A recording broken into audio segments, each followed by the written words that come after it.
The Aiyuk thing, Joe, I just don't get it. Jeremy Fowler, and this is what she was referring to earlier, ESPN Insider. I have talked to 2 rival executives who believe Brandon Aiyuk is untradeable. That's just going to be hard to move on because of knee issues. Plus, he's kind of ghosted the 49ers at times. And then you have the contract. So all 3 of those things, yeah, he's untradeable. But we're keeping around just because. Maybe someone's going to trade us a conditional 7th-round pick for Brandon Aiyuk. I was talking about this with Sam on Friday. They had the opportunity just to outright release him before June 1st, right? And maybe they can still, retroactively do that. I don't know how the machinations of it. But if they did a pre-June 1st, just outright release of Brandon Aiyuk, their dead cap in 2026, $33,598,000. But they would save $19 million in total savings overall heading into next year. Now, they have the number 1 cap. I don't even know. They're over the cap the following year, so they need to be able to roll some of that over. Well, if you do it this year, right, the June 1st designation release, you have $12 million in dead cap, $21 million of dead cap next year. If you did a pre-June 1st release, is what I'm saying is you don't have any rollover into next year at all. I get what you're saying. Eat it. Just eat it this year is what I'm saying. I still don't know why they didn't want to do that. Well, Joe, I don't understand what's going on either, but they clearly feel very ticked is what I would say. Is that what it is? You think they're just angry and that's why they're doing this? I think this is part business, part pettiness. Spite. Okay. All right. Well, kind of respect it though. Really? Yeah. If somebody screwed you over when you gave them that amount of money and you were fretting over the amount of money that they wanted to give you, and then all of a sudden now it doesn't mean anything to them, that's a little bizarre. So for this next whole thing is bizarre. But next year, just before anyone, because everyone's like, they have $70 million. Why haven't they spent anything? The 2027 cap, just so you know, if everything stays the same, and it won't, but if everything stays the same, they're already $9 million over the cap. Next year. For 2027. Okay. So that's why, having money to roll over, because you can have 3 years of rollover, essentially. You can play it around. It does matter for them to have this extra wiggle room. Okay. Because you figure they're going to do something with Bosa. He's set to make almost $60 million next year. Are you going to give him Aiyuk is on the books for $42 million. Give Bosa that right now, coming off an ACL? No, I got to see him play. Well, I don't even like giving Fred $30 million. He's been such a leader for I know, but 31-year-old Fred, $27 million for 31-year-old Christian McCaffrey. Well, that's what I wanted to get at, too. We only have so much time with Jennifer, but the overall age of this team and who they're going to be relying on next year. You brought up Dre Greenlaw, and I get it. I guess Dre felt like he finally started feeling like himself towards the end of that season. It was a disaster. I mean, they couldn't wait to get rid of him. They couldn't wait to, it was an unmitigated disaster in Denver for Dre Greenlaw. Now, it might just be a clash of styles. Sean Payton, what they were doing over there in Denver, Benjamin Albright, who covers the Broncos, we had him on saying it just wasn't a fit. Maybe it's just a fit in San Francisco. Maybe he just needs to be next to Fred Warner. And the 49ers can get that edge back that they desperately need, right? They need some sort of edge on that defense that they just haven't had since Dre Greenlaw's departure. Azeez Al-Shaair had it. And when Fred Warner was out, you just felt it. It just was not a good defense. They couldn't get any pressure. It was all bad. So I did like to hear that Romello Height is some guy that's flashing on that defensive line. Someone that they desperately need. You said speed, right? Mm-hmm. When was the last time we had someone with speed that you could rely on? D Ford. D Ford. Exactly. Couldn't stay healthy, but... I don't think he's played for them since 2020. Exactly. That's 6 years, Joe. We're saying 6 freaking Bryce years. Huff had some speed, though. A little bit, occasional, right? And he retired, right? Bryce Huff. So I was just going to say, I think he was just hurt. He was just hurt. There was the first half, and then the groin injury, and he was that's different. What it was. The groin or the hamstring. He's just totally different. Yeah, whatever that was, the groin, the hamstring. Just bad. Can I ask you just overall, though? No? Okay. All right. Well, ask Carter or Sherman. No, but do you think they've done enough this offseason so far to make you feel confident ending into next year? I didn't think that last year, and then the results spoke for themselves. So I'm asking this year. Yeah, I'm a little less on the scrutiny side for the Niners. Okay. Right now, their team is their team, and I wish they would have had another tight end. Okay. Seeing Njoku go for $6 million to the Chargers, I probably would have done that. I was making the argument on Friday with Sam, and I want to get your thoughts on this. 888-957-9570. This upcoming Niners season has a whiff of the 2025 Golden State Warriors season where they're going to be relying on a lot of older guys and guys with injury history. And there is a major kind of ticking time bomb, if you will, that could go off very quickly on this team and things could unravel. Well, I mean, look at Mike Evans, right? Like, I think Mike Evans is a stud. He's one of my favorite players ever. Yeah. You know, he didn't have a very healthy season last year. Not at all. So they're banking on a lot of his health for this year, and I don't know. Like, I just don't know. I want to believe. I really, truly do. You know, the kid that they drafted that she said flashed and looked really good, Romello Height. Yeah. He's an older player. Yeah. He played on a million different teams. He was like the fourth most important Texas Tech player. It's 25. 25-year-old rookie. You don't see that very often. I think started at USC or... yeah, Texas Tech, Auburn, USC, Georgia Tech. Yeah. So he's been around, and it took him a long time, and he really didn't flash until that year where they had the highest priced defense in NIL history at Texas Tech. He's a wild card for me. Is he just a late bloomer? Is he, you know, perfect, like an older guy who kind of like has grown into his body and is perfect fit for what they want to do? It does feel like his success is incumbent on Bosa's success. You know, where's Bosa at with the knee injury? You know, I bring up next year just for how do you feel about paying Fred Warner a dead cap hit or a cap hit, of $29 million? Well, he's 29 right now. He'll be 30 soon. I'm okay with paying Fred Warner until I see a noticeable drop. $30 million for a linebacker? I haven't seen a drop off in his play. No, I he know. got hurt, but like $30 million for a linebacker is a lot. it is. But It's he's a dead cap but he's number of easily $52 million. But he's easily the best linebacker in football. It's not even close. He's that much better than everyone else at his position.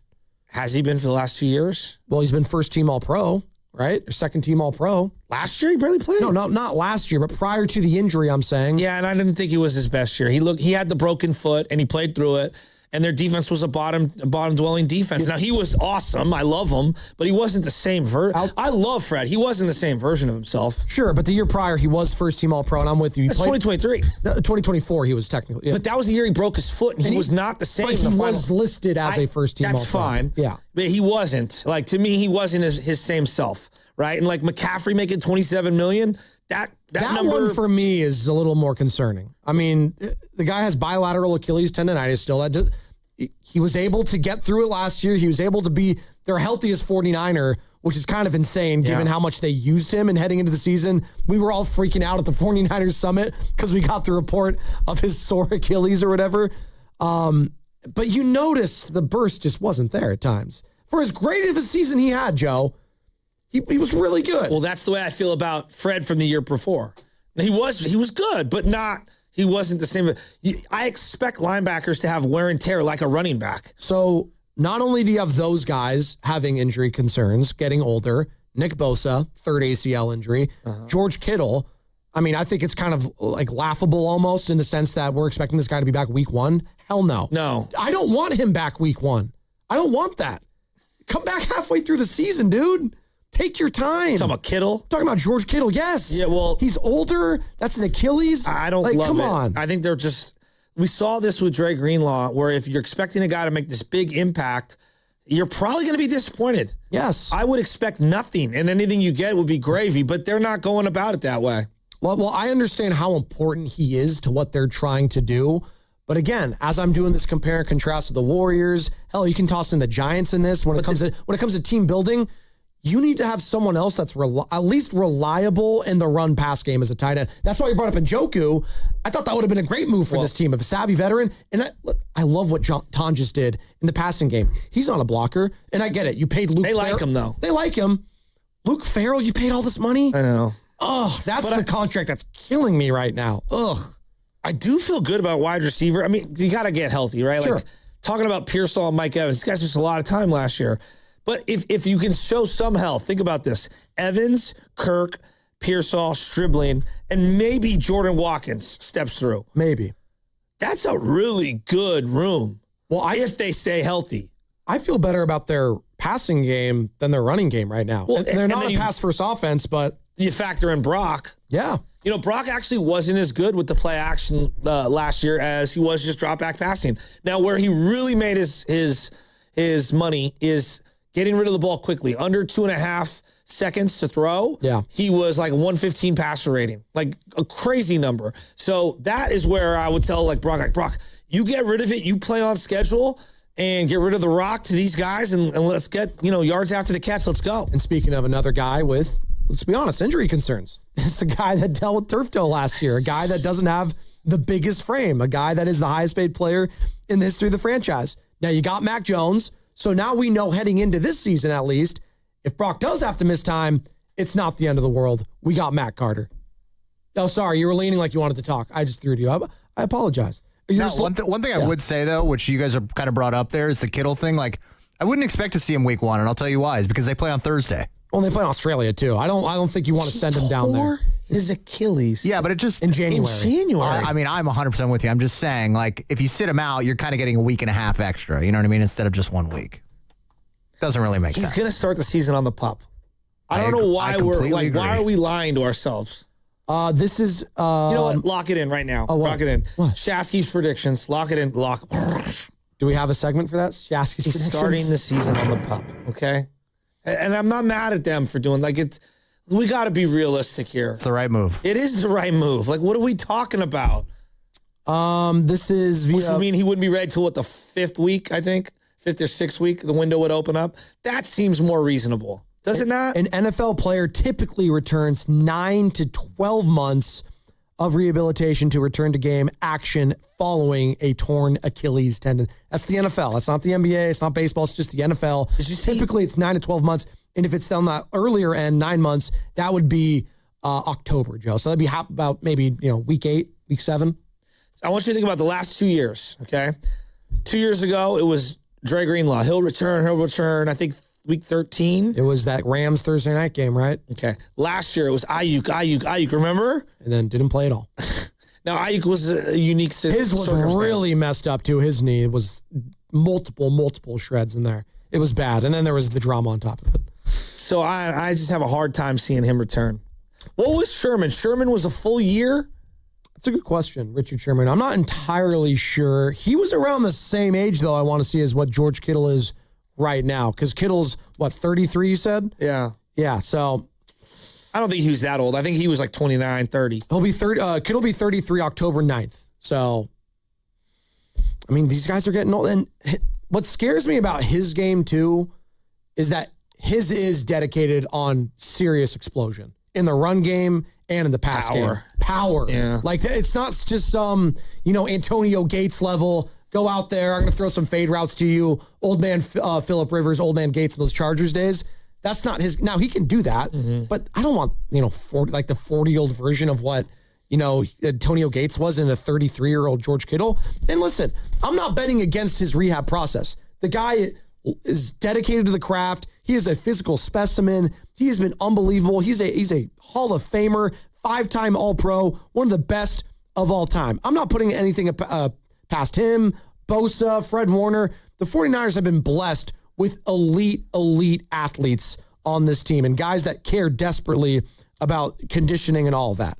I just go off the age, I go off the position, and I go off what I've seen with Achilles injuries as someone that's watched sports for 25, 30 plus years.